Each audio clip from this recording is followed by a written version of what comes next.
मित्रांनो, मागे आपण एक पोल घेतलेला, त्यामध्ये विचारलेलं की तुम्हाला सर्वाधिक कोणत्या विषयावर व्हिडिओ पाहायला आवडतील. तर त्यामध्ये फार्मसी नंतर जे काही जॉब करिअरच्या संधी, बिझनेस अपॉर्च्युनिटी, कोणकोणत्या अपॉर्च्युनिटी तुम्हाला आहेत त्याबाबत तुम्ही व्हिडिओ बनवा असं सांगितलेलं होतं. आणि त्यानुसारच आजचा हा पहिला व्हिडिओ आहे. आपण इतर सर्व विषयांवरती देखील व्हिडिओ बनवणार आहोत, पण करिअरच्या अपॉर्च्युनिटी बाबत एक सविस्तर आपण सिरीज बनवत आहोत, त्यातला पहिला व्हिडिओ. तर लक्षात ठेवा, जेव्हा विद्यार्थी B.Pharm मध्ये थर्ड इयरला असतो किंवा फायनल इयरला असतो, त्यानंतर त्यांच्या मनामध्ये प्रश्न निर्माण होतो की नेमकं करिअरच्या कोणत्या संधी आहेत, किंवा जे नव्यानं फार्मसीला ऍडमिशन घेणार आहेत त्यांच्या मनामध्ये पण प्रश्न असतो की आपल्याला कुठे कुठे करिअरच्या संधी उपलब्ध असतात. तर याच विषयावर सविस्तर माहिती बघणार आहोत. नमस्कार मित्रांनो, माझं नाव आशिष कर्ले. आपल्या आम्ही फार्मसीची युट्यूब वाहिनीवरती तुमचं पुन्हा एकदा स्वागत, आणि जास्त वेळ न घालवता आपण माहिती घ्यायला सुरुवात करूया. तर मित्रांनो, व्हिडिओला सुरुवात करण्यापूर्वी एक छोटीशी विनंती आहे. खाली तुम्हाला व्हिडिओ पब्लिश झाल्यानंतर 8 दिवसापर्यंत हाईपचा ऑप्शन असतो, तर हाईप करा, व्हिडिओला लाईक करा, आणि तुमच्या कॉलेजचे जे काही अनऑफिशियल ग्रुप असतील त्यावर देखील हा व्हिडिओ शेअर करायला विसरू नका. सगळ्यात पहिल्यांदा महत्वाचा मुद्दा, जर तुम्ही आता थर्ड इयरला असाल, फायनल इयरला असाल, तर तुम्ही नेमकं करिअर कुठं करणार आहात ते फिक्स करा. आता करिअरच्या संधी आहेत ते आपण ब्रॉडली 3 कॅटेगरीमध्ये डिवाइड करतोय. पहिलं आहे ते म्हणजे प्रायव्हेट सेक्टरमध्ये कोणत्या जॉबच्या संधी आहेत ते बघणार आहोत. त्यानंतर गव्हर्नमेंट सेक्टरमध्ये कोणत्या करिअरच्या संधी आहेत, आणि त्यानंतर बिझनेस तुम्ही करू शकता याबाबत बोलणार आहोत. पुन्हा प्रायव्हेट सेक्टरमध्ये अजून काही वेगवेगळं कॅटेगरायझेशन असतं, जसं की कोअर फार्मा म्हणजे इंडस्ट्रीमध्ये काही अपॉर्च्युनिटी असतात.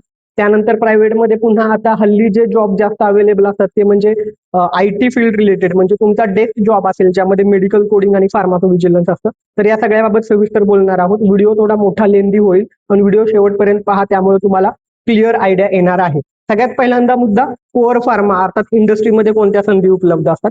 तर फार्मास्युटिकल इंडस्ट्रीमध्ये तुम्हाला प्रोडक्शन डिपार्टमेंट आहे, प्रोडक्शन मध्ये तुम्ही जॉईन करू शकता. त्यानंतर दुसरं एक डिपार्टमेंट आहे ते म्हणजे QA/QC, quality assurance, quality control department आहे. त्यानंतर रेग्युलेटरी अफेअर्स एक डिपार्टमेंट आहे. रेग्युलेटरी अफेअर्स म्हणजे काय, ज्या काही फार्मास्युटिकल कंपनीज आहेत आणि जे तुमचे वेगवेगळे गव्हर्नमेंटच्या अथॉरिटी आहेत, म्हणजे इंडियामध्ये CDSCO आहे, जसं बाहेरच्या कंट्रीमध्ये US मध्ये USFDA आहे, अशा वेगळ्या वेगळ्या ज्या रेग्युलेटरी एजन्सी आहेत त्यांच्यामध्ये दुवा म्हणून हे रेग्युलेटरी अफेअर्स डिपार्टमेंट काम करतं. प्रोडक्शन मध्ये मोस्टली मुलं जॉईन करतात, कारण शिफ्ट वाईज ड्युटी असते. आणि त्यानंतर QA/QC ला जनरल ड्युटी असते, तर तिथे मुली जॉईन करू शकतात. रेग्युलेटरी अफेअर्सला पण मुली बऱ्यापैकी जॉईन करतात, कारण शिफ्ट वाईज ड्युटी असेल तर तिथं थोडंसं मुलींना प्रॉब्लेम होतो, म्हणून प्रोडक्शनला फार कमी मुलींना अपॉर्च्युनिटी असते. त्यानंतर आणखीन एक डिपार्टमेंट ज्याकडे मुलं कोअर फार्मा म्हणून बघत नाहीत, तर ते असं डिपार्टमेंट म्हणजे मार्केटिंग. लक्षात ठेवा, मार्केटिंग मध्ये पण चांगल्या अपॉर्च्युनिटी उपलब्ध होऊ शकतात. खास करून मी बऱ्याच ठिकाणी बघितलेलं आहे की डिप्लोमा झाल्यानंतर अनेक विद्यार्थी मार्केटिंग मध्ये जॉईन करतात. पुढे मग बाहेरून ते BSc करून ग्रॅज्युएशन कंप्लीट करतात, किंवा काही जण फार्मा MBA देखील करतात बाहेरून, आणि चांगल्या संधी त्यांना उपलब्ध होतात. तर तुम्हाला मार्केटिंग हा देखील एक चांगला ऑप्शन आहे. आणि जर तुम्हाला खरंच मार्केटिंग मध्ये इंटरेस्ट असेल तर B.Pharm नंतर तुम्ही फार्मा MBA चा पण विचार करू शकता. ही एक चांगली संधी असू शकते. आता त्यानंतर दुसरा एक महत्वाचा मुद्दा तो म्हणजे जे IT फील्ड आहे, डेस्क जॉब असतो, त्यामध्ये तुमचा मेडिकल कोडिंग एक येतं. मेडिकल कोडिंगसाठी बऱ्याच ठिकाणी सुरुवातीला कमी पॅकेज आहे, पण ज्यावेळेस तुमचं सर्टिफिकेशन कंप्लीट होतं मेडिकल कोडिंगचं, त्यानंतर तुम्हाला चांगली अपॉर्च्युनिटी मिळते. त्याची फी थोडीशी भरमसाठ आहे. काही कंपन्या काय करतात, इनिशियली ट्रेनिंग म्हणून घेतात आणि एक्झाम आणि सर्टिफिकेशन त्यांचं ते करून घेतात.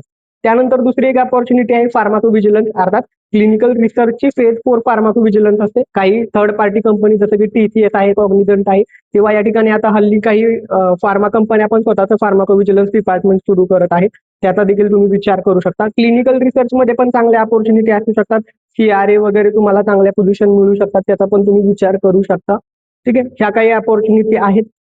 आता बिझनेस बाबत बोलायचं झालं तर बिझनेस बाबत सर्वांना फक्त काही ठराविक बिझनेस माहिती आहेत, जसं की स्वतःचं मेडिकल शॉप किंवा होलसेल सुरू करणं. पण त्याशिवाय आणखीन काही संधी असतात, जसं की तुम्ही या ठिकाणी थर्ड पार्टी मॅन्युफॅक्चरिंग, किंवा या ठिकाणी तुम्ही बाहेरच्या कंट्रीमध्ये एक्सपोर्टचा पण विचार करू शकता. तिकडे पण हल्ली चांगल्या संधी उपलब्ध होत आहेत मेडिकल डिव्हाइस आणि इतर क्षेत्रांमध्ये. ठीक आहे, हे झालं बिझनेस बाबत. आता आणखीन एक मुद्दा आहे तो म्हणजे गव्हर्नमेंट जॉब. आता गव्हर्नमेंट जॉबमध्ये ऍज अ फार्मासिस्ट म्हणून तुम्ही जॉईन करू शकता. जशा वॅकन्सी येतील त्या पद्धतीने ग्रुप C ची ही पोस्ट आहे, आणि ज्यांचं B.Pharm झालेलं आहे ते ड्रग इन्स्पेक्टर परीक्षेची तयारी करू शकतात. या वॅकन्सी गव्हर्नमेंट जॉब असा आहे ना, की तुम्ही तुमचा जॉब करत गव्हर्नमेंटची तयारी करू शकता, कारण गव्हर्नमेंट जॉब म्हणजे अळवावरचं पाणी आहे. मिळालं तर सोनं आहे, अदरवाईज तुमच्या करिअरमध्ये गॅप येऊ शकतो. तर याबाबत सविस्तर व्हिडिओ नंतर बनवला जाईल, कशी तयारी करायची, काय करायची. आणि आणखीन एक पर्याय असतो, तुमचा डिप्लोमा झाला असेल तर तुम्ही B.Pharm चा विचार करू शकता. B.Pharm नंतर तुम्ही फार्मा MBA किंवा M.Pharm चा विचार करू शकता. उच्च शिक्षण हा देखील एक करिअरचा पार्ट असतो. ठीक आहे, तर थोडक्यात बघितलं की कुठे कुठे करिअरच्या संधी उपलब्ध असतात. M.Pharm नंतर तुम्हाला अकॅडमिक्स मध्ये संधी असू शकते, पण अकॅडमिक्स मध्ये तुम्हाला शिकवायचा इंटरेस्ट असेल तर या. उगीच विद्यार्थ्यांचं नुकसान करायला येऊ नका. बरेच जण असं करतात की कुठे काही नाही जमलं तर अकॅडमिक्स मध्ये जातात. तसं नाहीये. तुम्हाला खरंच विद्यार्थ्यांचं करिअर घडवायचं असेल तर अकॅडमिक्स मध्ये या. तर ह्या काही करिअरच्या संधी कोणत्या असतात याबाबत बोललेलो आहे. आता यातल्या प्रत्येक सेक्टर बाबत एक एक सेपरेट व्हिडिओ येईल. म्हणजे फॉर एक्झाम्पल रेग्युलेटरी अफेअर्स, त्याबाबत कशी तयारी करायची, इंटरव्ह्यूला काय प्रश्न विचारले जातात, फ्रीमध्ये तुम्ही कुठून सर्टिफिकेशन कोर्स करू शकता, तुमचा सीव्ही कसा इम्प्रूव्ह करू शकता. तर ही सिरीज कंटिन्यू राहणार आहे.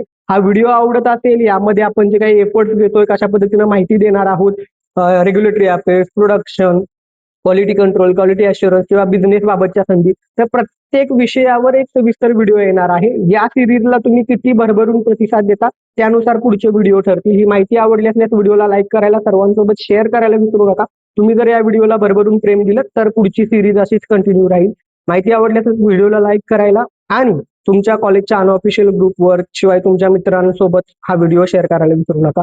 पुन्हा एकदा रिक्वेस्ट आहे, व्हिडिओला लाईक करा आणि सर्वांसोबत शेअर करा. हाईपचं बटन दाबायला विसरू नका. त्यामुळे हा व्हिडिओ सर्वाधिक लोकांपर्यंत पोहोचेल आणि 1 लाख सबस्क्रायबर पूर्ण व्हायला हार्डली 2000 सबस्क्रायबर राहिलेले आहेत. तुमचा पाठिंबा असेल तर लवकरच आपलं कुटुंब 1 लाख सबस्क्रायबरचं पूर्ण होईल. व्हिडिओ शेवटपर्यंत पाहिलात आणि इतकं भरभरून प्रेम दिलं त्याबद्दल खूप खूप धन्यवाद. थँक्यू.